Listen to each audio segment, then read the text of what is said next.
Right, zviri traders. Kune wakona previous video redo tiketa break of structure nditika taka explain zvinoshitika pa break of structure tikati lesson rangarire kuziva chi inonzi valid break of structure nditika right. Nasi toda ku explain inonzi invalid break of structure nditika but tisati taruwa chi lesson redu anditi ndoda kumbodzidzisai 4 types dzema market orders anditika market orders ndo pepe kuti kana tichi trade anditi kune chibutton che buy kune chibutton che red ku anditi che sell anditika right. Let's say kuti market iri kufamba anditi iri kudai ichienda chi mudenga anditika ichita zvairi kuita ichidai anditi yapanapa anditika right. Let's say kuti market yedu yachi yapa level rinori apa anditi ndo panishi pani price iwe vofila kuti ndoda kubaya chinichi ubva wadhanya buy anditi ufati ko iye inonzi aggressive entry anditi tikupinda zvine aggression tikupinda zvenharo zvepapo papo anditika right. Ndo same futi kuti kana market yedu yanga ichita sei yanga ichisela anditi zvakanaka naka takati tino trade trend anditika takadzirwa double top wedu market yasange panapa anditi apa pa area apa ndo pane price ubva feel kuti chinhu chicharamba chidzika ichanditi ubva novhura sei ubva kuti ko tati inonzi market execution anditika right. I order type number 1 takwenda pa order type number 2 anditika right. Let's say kuti market yedu iri kufamba nditi ichidai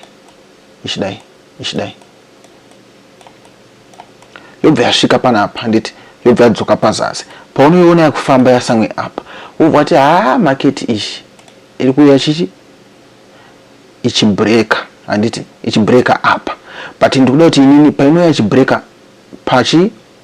pa high panapa anditi yobva yavhura matrades angu ndobva ndafamba nemusika unosvika uku saka panapa unoseta rinonzi buy stop. Buy stop mushando waro unoita ndekuti price painonosvika ichipwanya ichienda mudenga kudai order rako rinobva raita sei ravhurwa automatic anditika tobva taenda nechi nemarket mudenga anditika inonzi buy stop. Saka ku forex takati zvinhu zvakawanda the opposite is true anditi ameno chirungu ichocho bachimuze the opposite is true anditika right. Chimodzanya like anditika good thank you kuna wadzanya tripa sell market yedu kusela chi zvakanaka anditika right. Iri kudai ichidai painodzoka panapa yogadzira chi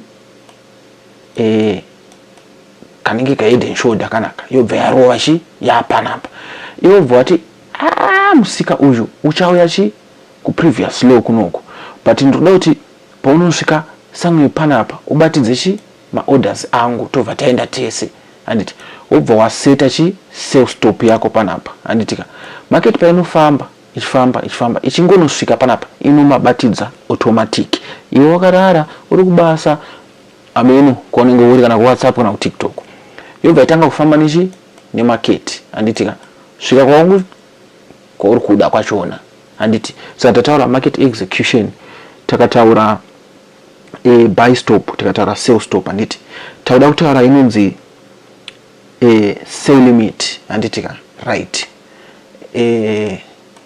Let's say kuti market anditi iri kufamba anditika market yedu iri kufamba iri chi mu uptrend ichienda anditika then iwe usatsotsi manje tsotsi akatrainwa anditi kuno kunenge wakamaka chi previous chi resistance anditika right. Market yedu iri kufamba zvakanaka ichienda yobva tanga kuradza ma signs manje kuti ya weak anditi yoradza chi to ma signs kuti ya weak iwe usatsotsi akatraina obva kuti market yakasvika haisi kuzopfurira iri kudzika unonoseta rinonzi chi sell limit pa area panapa anditika saka mushandiro waro ndekuti market paichaita sei paicha continue ichiuya anditi painongono pinda pa price pako rinobva rabaka automatic handiti rabaka automatic price yakatanga kudzika ichienda iwe wakuita chi wakuita big andiona wakuita big but price yakaramba ichienda mudenga wapotsa uita chi loss ndipo patozosimbisa kuti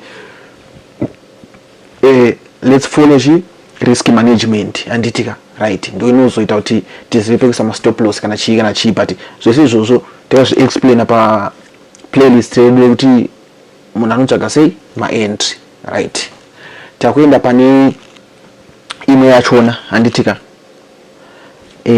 tati the opposite is true apa taita sell limit kwasara chi chimonyora mu comment section nyora mu comment section anditi tuma seconds tushoma tushwanda kungosimbisa kuti umbonyora mu comment section tati the opposite is true tikaita buy tinoita sell ndakupa clue right kuni yangu apinda mu comment section ari kutaipa kana mamanyora kuti buy limit magona anditika right inoshanda so buy limit market yedu iri kufamba iri kupinda mu sell ichidai anditi yopinda mu sell zvakanaka anditika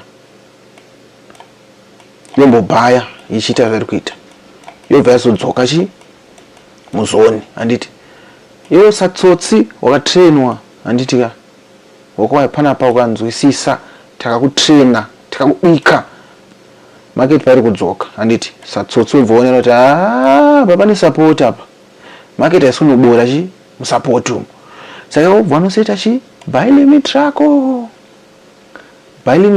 pa price kunoko anditi iwe buy limit rako ringe chimotaura kuti price painouya anditi ikasvika yakanosvika pa price pangu anditika haisi kuzoramba ichienda kuzasi ichadzokera mudenga ndochi buy limit anditi saka price painonosvika payo anditi ikatanga tamba iri kuzasi kunoko unenge uri kuloss anditi eventually yobva yabreaka wakuprofit market yakuita sei yakuenda newe anditika right kune wanga chiverenga muti udzowo mu comment section kuti tadzidza ma order types mangani anditi kune vabatsirika ne this video ngadzanye subscribe button anditika right ngatichipinde pachi panyaya yedu yatanga tichi explain anditi ye break of structure toda explain kuti munhu azive chinonzi fake break of structure anditika right chaita kuti tangene ma orders aya ndechekuti tinzwisise kuti zvii zvinoitika pa ma high aya nema low aya anditi zvinoitika nezvekuti pamusoro pe ma high aya anditika kuna vamwe vanhu vakangomirira kuisa ma order kuti pa ngirikini pa high apa anditi market yakabreaka market yakutoenda mudenga saka vanoisa chi ma buy stop anditika right vaisa ma buy stop avo antangaita zvelife yavo anditi saka market usually inouya anditi ndo pamunoona kuti inosvika pachi pama high yasvika pama high inobreaka yobva yadzoka kunoko inenge ichidzokera ma stop loss anditika nekuti ku forex iwewe kana uri buyer kune side kuna seller anditika saka unofanira kuziva pekuisa chi pekuisa munyati yako ndo means dzatakuita sei dzatakuno explain anonzi ma fake break of structure anditi reke tivhure macharts tite sei titaure nyaya dzachiona zvakanaka tichiona pa macharts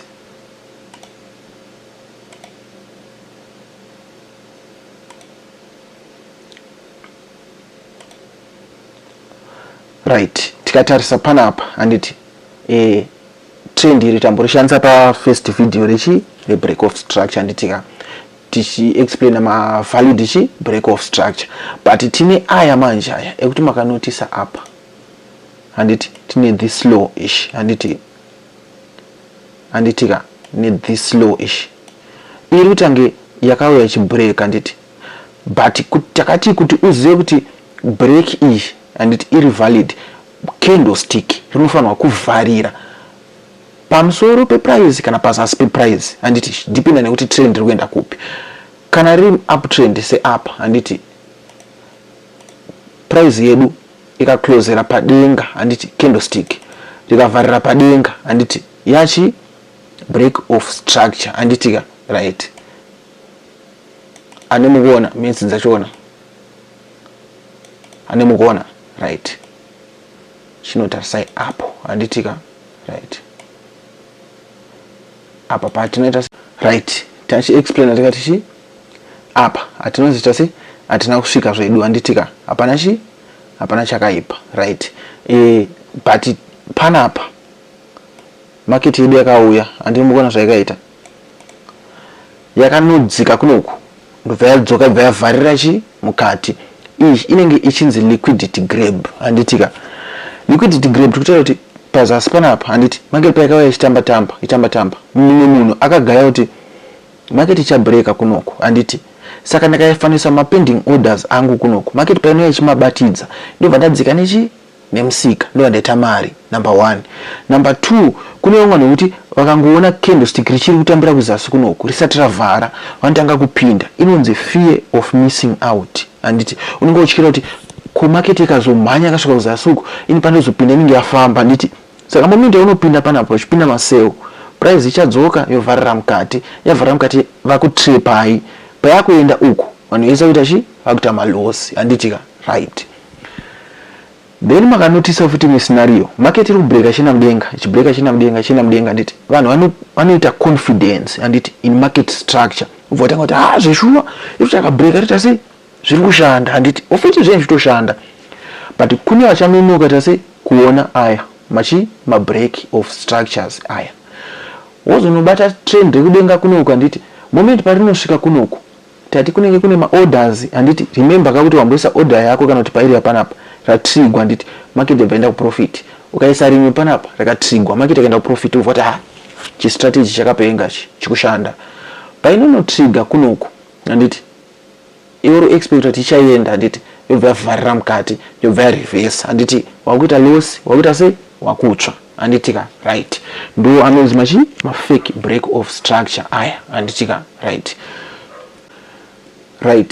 Mukanotisa pa picture iri handitika, right? Pa chart iri tine downtrend handiti tirikuita chienda pazasi handitika, tiri structure tichienda kuzasi handimuona, tiri chienda kuzasi handiti tobva tasvika panapa handiti maona comrade ava handiti. Then mukada unotisa togadzira high low handiti tine high ish handitika, right? Rege ndise makala akasiyana kuti zviite sei kuti dare rachona ribatike zvakanaka handiti. Ndati munotise mese mune mandaisa color ye blue handiti, right? Panapa da handitika, right? Tugadzira structure tichienda kuzasi handiti tugadzira high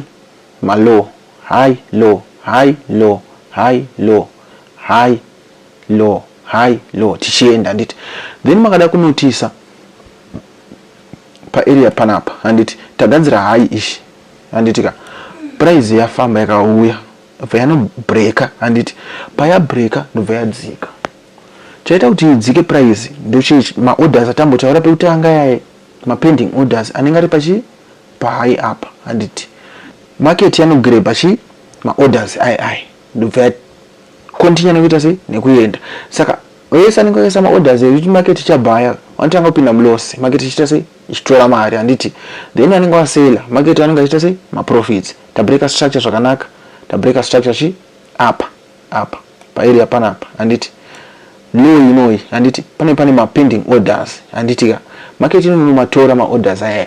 Then mastop loss evanhu ivava anenge akazara maarea ndo move iri rinoenda iri handiti. Then makada kunonotisa futi move iri handitika, right? Tine mahai aya handiti ni aya maarea aya handitika mastop loss ese anenge akazara nemwe maorder futi anenge akazara market inomatora yobva yadzoka nawo handiti zvikatanoita imwe break of structure yakanaka panapa handiti maona manje metse dzenchitika pama fake break of structure handiti.